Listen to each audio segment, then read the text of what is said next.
up, nerds?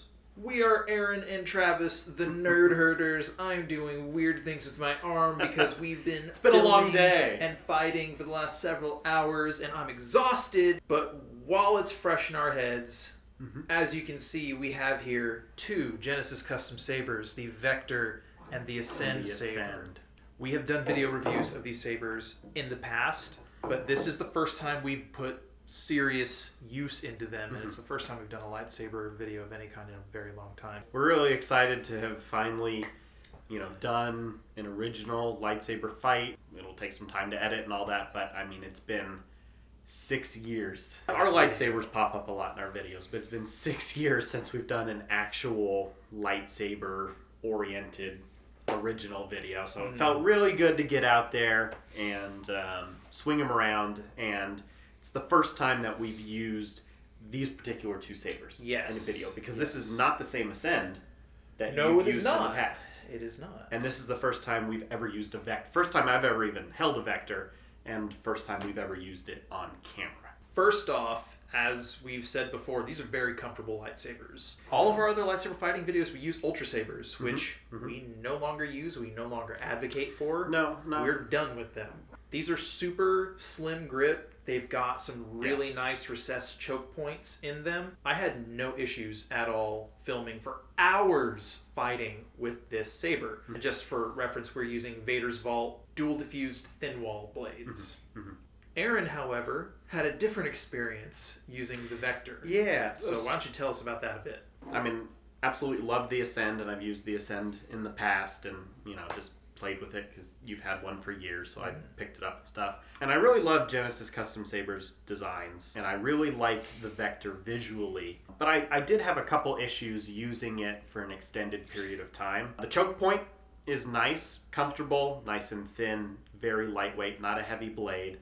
But the buttons here, your activation switch and your settings button, are recessed in this little... It's like a channel that's cut into the outer hilt. Which, again, looks really cool, but when you're holding it, at least for my hand, my pinky, I tried as best as possible, but the way it just kind of naturally kept twisting in my hand, my pinky kept kind of resting across this channel, and I've kind of rubbed my pinky raw over the last 4 hours, of doing this. And I've had similar issues with other sabers in the past. So this isn't like a unique thing to have like a weird point that rubs your hand the wrong way, but just I thought it was not really a visual feature that was worth the sacrifice for my fingers. So you're saying this saber just kind of rubbed you the wrong way? It rubbed me the wrong way. I love this thin point though, because so often in the saber world, they're just too chunky. They're clubs. They're just too chunky. Yeah. They're too heavy. They're too thick. They're too,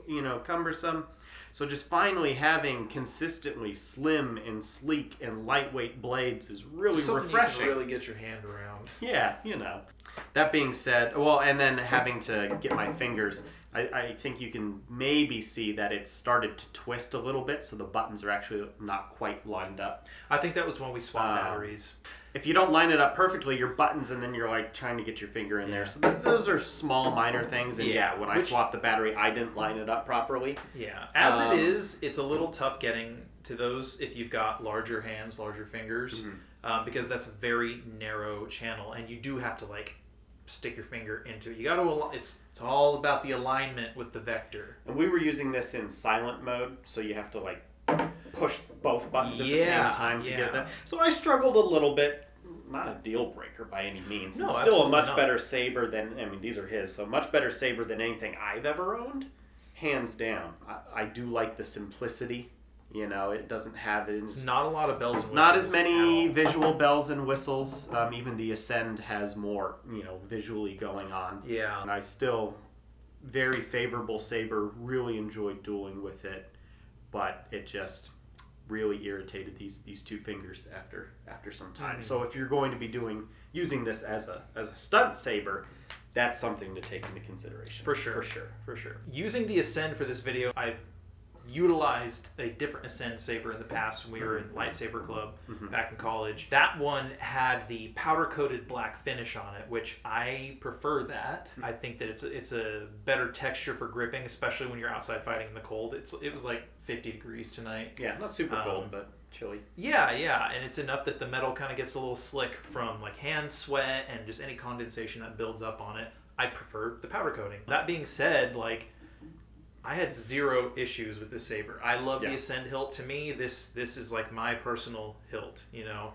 It's your go-to blade. It is, and it's my favorite. I think I feel like I said this in my previous review, but I feel like this is a design that looks like it could have very easily been taken from the prequel trilogy. It's a very Star Wars. It's a very Star Wars styled hilt. Because, I mean, the lightsaber community has really branched out almost beyond just Star Wars. Oh, yeah. I mean, these have become a thing of their own, and the designs, you know, pulling in influences from different Zelda, Lord of the Rings. Yeah, even more like katanas, different blade hilts and things. So this is a very Star Wars hilt. I wouldn't call this a Star Wars hilt.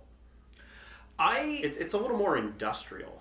I don't know. Like, I guess it could be Star Wars, but it doesn't remind me of anything the way this reminds me. Like, if I was walking through like an antique store or a pawn shop and I saw this hilt, I'd be like, lightsaber. If I saw this, I can't say, I don't know if that would be my first thought. I'm a nerd, so it probably would be my first thought. But without, your average Joe would kind of be like, oh, what's this? Without the blade, it's not as attention grabbing, I guess. Yes. Yeah.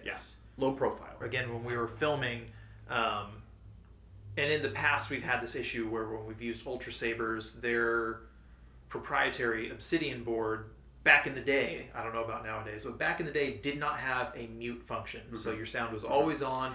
I mean, we were using like the V2 board. Yeah. So really quick, just going to boot these up. Yeah. And to use the muted function, you hit both the auxiliary and the power button at the same time. Both buttons at the same time. These are the colors we used in the video that we just made. So it's a lighter blue with a lighter green. In the past, if you've watched any of our previous videos, we've used a lot of different color combinations. We've used a lot of different color combinations, but in the past, I mean, my personal lightsaber is green, but it's a darker green. And then you typically use the darker blue. Yeah. So we chose to go with a lighter color of those more traditional Star Wars colors. Yeah. I think it really worked. I think it works well. I think these two lighter versions go well together. And I think the color options that come on this... I'm going to go ahead and turn the light out real quick. What's the hardware in these? This is the Crystal Shard 4.5. It's the upper echelon of the lower tier soundboards. And again, these are both a couple years old. I think I got these 2 years ago, but they're already outdated. I haven't done any updates on the boards either. I haven't done a whole lot with them. So they've just been kind of sitting. Tonight was a good night to kind of bust them out. Yeah. See what we could do with them. Yeah. That being said, I mean, as a stunt saber, we just picked them up and used them, and we didn't lose any blade tips. We didn't have any. This is the first time we've done a video using Vader's Vault blades as opposed to Ultra Edge mid-grade blades. Yep. We didn't have any slippage with the retention screws. I mean, like, no cracks, no major scuffs. Blades never got overly loose. Mine never got loose at all. No, I tightened mine once. Yeah, and then it was fine. Blade tips fully intact. Those were a little scuffed up, but I think we also kept tapping them on the ground like a cane. So yeah, overall, I mean, very positive experience with these hilts and these blades. I really can't say enough good things about Genesis Custom Sabers. Yeah, I really like the bat axe. I want a bat axe. They are very hard to come by nowadays. Even the Creed design, which it's his newest sort of economy saber. I've never seen one in the wild. I've never held one in my hands. I love that design too. They came out after we were kind of not as involved in the saber community. Yeah, it was like right after. It was literally, I think, the year that we graduated. In college, we were part of a relatively large on-campus group. We had like 30, 40 people in one room with lightsabers at one point. It's pretty awesome. That was a good time in college. It really was. But so the Creed came out a little after we'd already moved on from that. Yeah. So we didn't see those, saw other people with these and such, but just everybody who dealt with Genesis Custom Sabers. I've never heard anyone say a bad thing. Very positive experiences. And so, yeah, I think we both definitely recommend them if you're willing to spend a little bit more money. At this point, the lightsaber community, it's become saturated with a bunch of Insta-smiths who think that they can just throw things together. When I hear somebody use the term cram fu, I know that it can be considered an art form to some. But I've seen a lot of people that use it as an excuse to say, oh, I'm a smith. Look at how I shoved all these wires into this hilt, and you can't see them from the outside. And you end up getting wires bend and short and ruin sabers. That's the other thing. The interior chassis on these. Clean as a whistle. Slide in and out beautifully. No problem. It was super convenient and easy to swap batteries when we needed to. We just screwed up, slid it out, boom, battery in, battery out, back in, put ready to go. On, ready if you're to go. in a saber club, if you're into filming yourself fighting with lightsabers, if you're a filmmaker of some sort, they're really multi-tools. Yeah. You can do a lot with them. And honestly, even if you just want them as a prop, they are gorgeous. You know, they've got the CoverTech wheel on there. You can use them for cosplay. They're use them for lightweight. display. Yeah. Oh man, that was something we didn't even touch on. But like when you're fighting with lightsabers for hours on end, your arms get tired. And like I will say, because we're not in the best shape these days, my arms are a little tired. But this, it's super well balanced and Super it's lightweight. so lightweight. Yeah. Like not easy to the to point use. where you feel like you're gonna break it, but No. And not to the point where you don't feel like you have something of substance in your hand. yeah. It still has that substance. It still has that feel. But The only word that comes to mind for me is perfect. well, and when you think of like if a lightsaber were real, the blade wouldn't actually have weight, right? That's In theory. That's part of the theory. The fact that this whole thing, blade and hilt, is not just this big, heavy. I don't know. Me personally, I think even more than you, I've had some heavy sabers. Yeah. If I make a purchase soon, it's either going to be a Genesis Custom Saber or something very similar, I think. Yeah. To stop short of just rambling, Yeah, I think we're entering that territory I a think little bit we've here. made our point. So thanks for checking these two blades out with us. Yeah. And keep your eyes out for the actual lightsaber fight in which we use these blades. We had a ton of fun making it. We did. Felt It's so good to be back out there. Again, it's 50 degrees outside, but we were sweating. Yeah. Bad. Yeah, I mean, we were joking that how did we used to do this so much when we were younger, Yeah. but we were in a lot better shape. And we did it more consistently. That's true. But that being said, it very easily, we got back in the rhythm. If you used to enjoy lightsabers and you haven't done it in a while, pick that thing up. Swing it around. It feels good. If and it's you're just home- plain fun. If you're home quarantining right now, lightsabers, Yeah. it's an exercise, it's a workout, all of its own. Yeah. So I highly recommend it. Yeah. So if you enjoy lightsabers as much as we do, leave a comment. Let us know if you have any lightsabers, what you have. Subscribe, because we got more coming your way. Subscribe because we've got more content coming. And until next time, stay nerdy.